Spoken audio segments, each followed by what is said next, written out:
Bismillahirrahmanirrahim. Assalamualaikum warahmatullahi wabarakatuh. Alhamdulillah, bagaimana kabarnya Bapak Ibu semua, sahabat Magnet Rezeki? Semoga Anda selalu dalam keberkahan dan lindungan Allah Subhanahu wa taala, ya. Dan semoga materi Magnet Rezeki bisa merubah kehidupan Anda menjadi manusia yang jauh lebih baik dan rezeki Anda mengalir seperti air bah. Bapak Ibu, kali ini saya ingin menyampaikan tentang materi Law of Projection.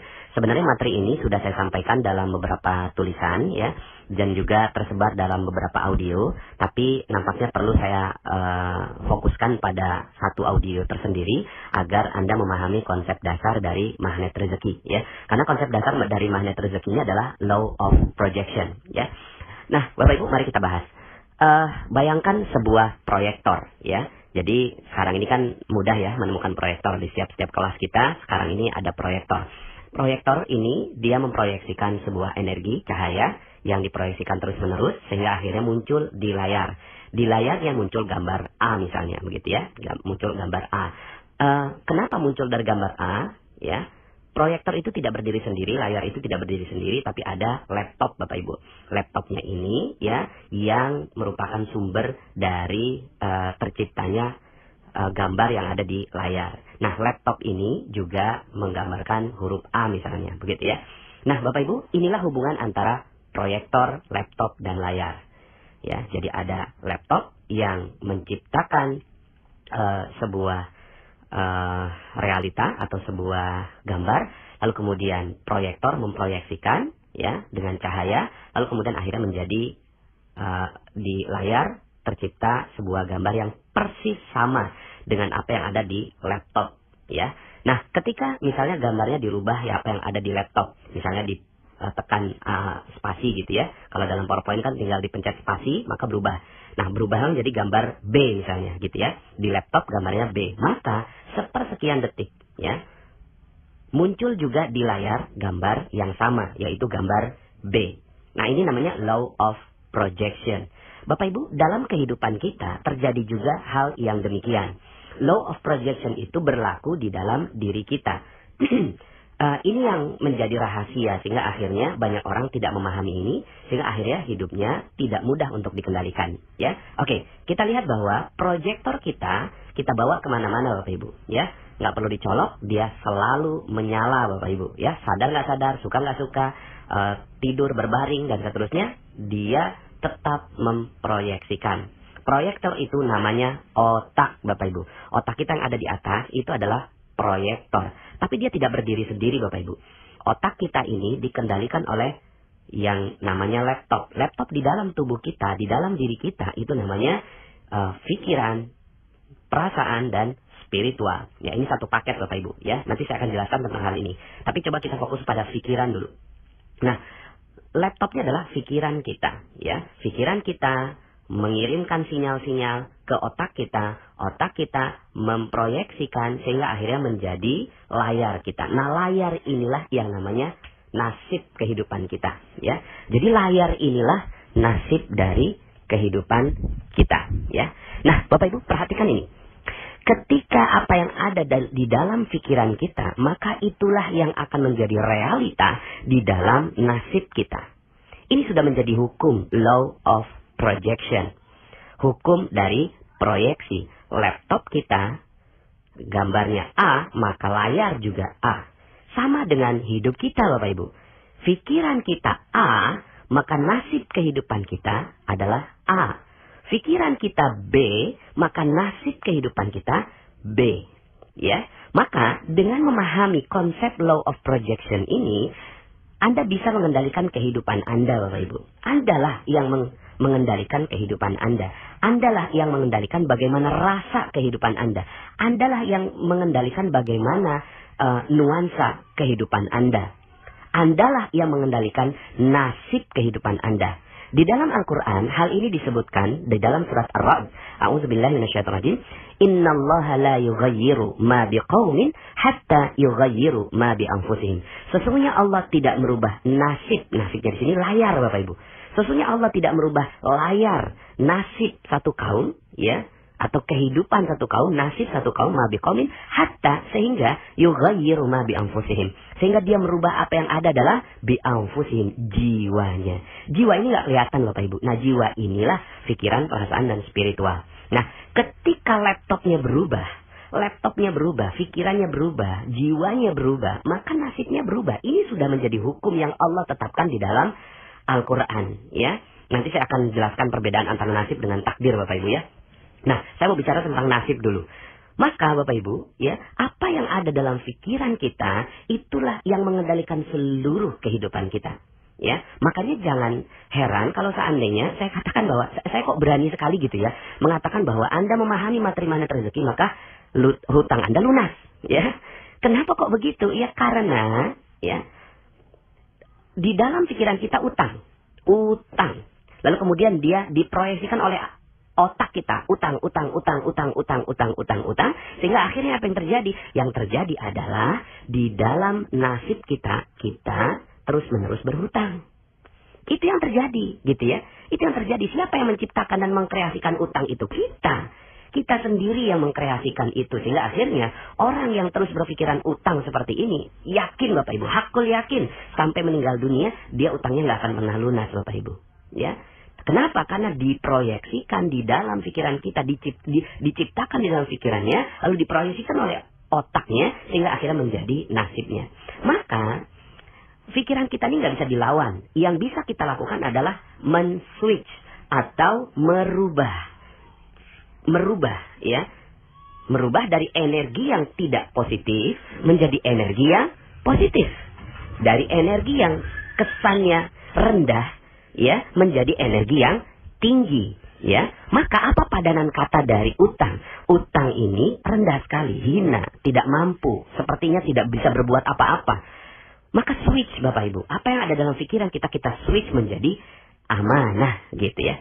Anda tolong bisa dengarkan audio saya kembali, lunas hutang seketika ya. Nah Bapak Ibu, dengan men-switch ini, maka apa yang ada dalam pikiran Anda yang tadinya utang, Anda tekan spasinya menjadi amanah. Lalu kemudian pikiran Anda, otak Anda memproyeksikan amanah. Maka yang terjadi adalah di dalam layar nasib kita, itu yang terjadi adalah amanah yang bertubi-tubi datang pada diri Anda. Nah mungkin sekarang ini adalah amanah berupa titipan uang orang 200 juta. Lalu kemudian setelah itu, karena Anda terus memproyeksikan amanah, maka yang datang pada kehidupan Anda adalah amanah berupa karyawan yang jujur, kemudian supplier yang baik hati, konsumen yang setia dan loyal, gitu ya, dan seterusnya. Nah, Bapak Ibu, Anda bisa menjadikan law of projection ini dalam semua lingkup kehidupan Anda. Misalnya, bagi Anda yang tinggal di Jakarta misalnya, jalanannya macet gitu ya. Nah, macet itu Bapak Ibu adalah apa yang ada dalam realitas gitu ya. Nah, ini saya jelaskan tentang realitas. Realitas itu ada dua Bapak Ibu. Satu realitas sekunder dan yang kedua adalah realitas primer. Realitas sekunder kita adalah apa yang ada dalam apa yang Anda lihat ketika Anda membuka mata, itulah realitas sekunder. Itulah layarnya Bapak Ibu. Ya, coba sekarang Anda tutup mata ya, maka Anda fokus dengan yang namanya realitas primer. Realitas primer itu ya tidak terpengaruh dengan realitas sekunder. Realitas primernya Anda yang bisa kendalikan. Realitas sekundernya ya itu tercipta. Jadi kalau realitas primernya A, maka realitas sekundernya A. Seperti dalam hukum law of projection.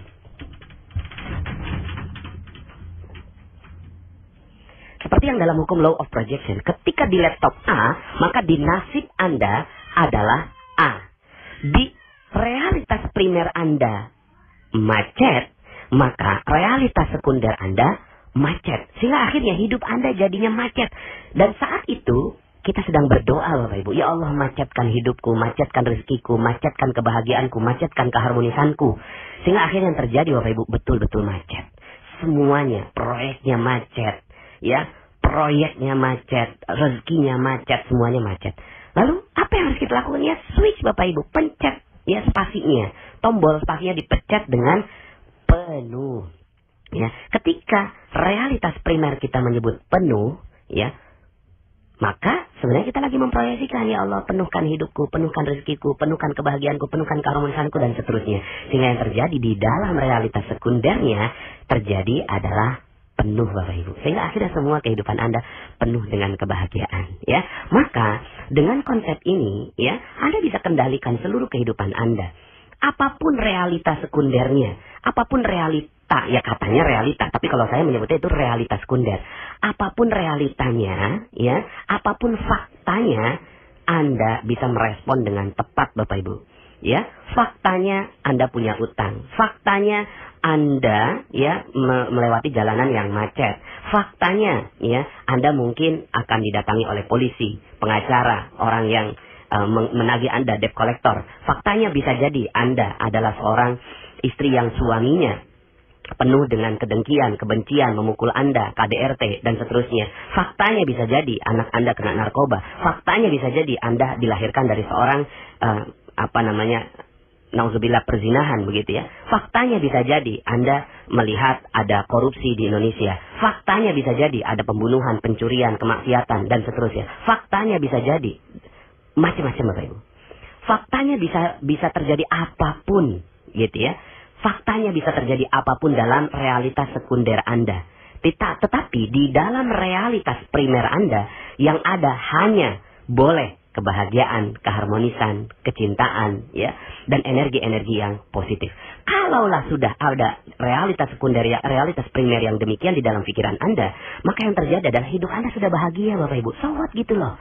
Mungkin sekarang ini Anda akan didatangi oleh banyak orang untuk menagih hutang Anda, tapi kemudian Anda tarik nafas, Anda cool di dalam pikiran Anda bahwa Anda adalah orang yang baik hati, Anda adalah orang yang amanah, Anda adalah orang yang jujur, Anda adalah orang yang penuh cinta kasih, Anda adalah orang yang bahagia, Anda menyebarkan kebahagiaan buat orang lain. Maka orang yang nagih di depan Anda itu kan kebingungan, Bapak Ibu. Percaya saya. Orang yang akan nagih, gitu ya, debt collector itu kerasa energi apa yang ada di dalam realitas primer Anda. Ya, maka penting sekali menjaga realitas primer ini, ya. Penting sekali menjaga realitas primer ini. Nah, persoalannya begini, Bapak Ibu. Otak kita selain memproyeksikan, dia juga menyerap. Dia menyerap 2 juta informasi per detik, ya. 2 juta informasi masuk per detik, lalu kemudian dia diproyeksikan. Itu kerja otak kita, Bapak Ibu. Nah, dia masuk, Bapak Ibu, masuk 2 juta informasi per detik. Sadar nggak sadar, suka nggak suka, mau nggak mau, ya, terpaksa nggak terpaksa, itu masuk 2 juta informasi per detik. Contoh, misalnya Anda atau siapalah begitu ya, suka dengan menonton film horor, ya. Dia suka menonton film horor, maka yang dia tonton terus gitu ya, setiap hari dia nonton film horor, maka masuk 2 juta informasi per detik di dalam pikirannya, ya. Akhirnya yang terjadi adalah semua dunia horor. Masuklah dalam realitas primernya dia. Ya, masuk di dalam realitas primernya dia bahwa hidup adalah penuh dengan horor. Dia percaya ada kuntilanak, ada sundel bolong, ada buto ijo, ada genderuwo, dan seterusnya. Dia percaya, believe dalam realita primernya dia. Maka yang terjadi adalah ketika dia lewat jalanan gelap, Bapak Ibu, maka apa yang terjadi? Yang terjadi adalah realita primer itu muncul menjadi realitas sekunder yang memunculkan rasa takut, sehingga akhirnya dia takut. Aduh, ada kuntilanak nggak ya? Ada genderuwo nggak ya? Ada sundel bolong nggak ya? Padahal, Bapak Ibu, mana itu semua? Nggak ada. That's not real, nggak nyata seperti materi jeruk nipis yang saya sampaikan. Makanya kenapa kok, ya, setan di setiap daerah itu berbeda-beda, Bapak Ibu. Ya, itu yang tadi saya sebutkan, itu setan khasnya Indonesia, Bapak Ibu, ya. Itu kan dia masuk, ya, film-film horor di dalam pikirannya. Tapi coba kalau Anda ke Cina, ya, setannya lucu, Bapak Ibu, loncat-loncat gitu ya, loncat-loncat. Kita gitu ya, nggak masuk dalam realitas primer kita itu, loncat-loncat mengerikan. Tapi di orang yang ada di dataran Cina gitu ya, ngelihat ada orang yang loncat-loncat, lalu kemudian tangannya lurus ke depan, itu takut, Bapak Ibu, ya. Kemudian juga kalau kita ngelihat ada Dracula gitu ya, Bapak Ibu ya, pakai tuxedo gitu ya, rapi gitu ya, penampilannya bagus gitu ya. Itu awal-awalnya kita juga nggak terlalu takut loh. Yang mana setannya? Setannya kalau di kita kan setan itu kutip anak gitu ya. Tapi kok di Barat setannya berbeda, Bapak Ibu. Setannya berbeda. Kenapa? Karena realita primer yang diciptakan itu berbeda, ketakutannya berbeda, skala ketakutannya berbeda. Maka, ya, orang-orang yang suka nonton film horor, realita sekundernya akhirnya juga demikian, yaitu nasibnya dia. Sama dengan orang yang suka nonton infotainment, Bapak Ibu. Ada artis yang suka kawin cerai yang ditonton, itu realita orang lain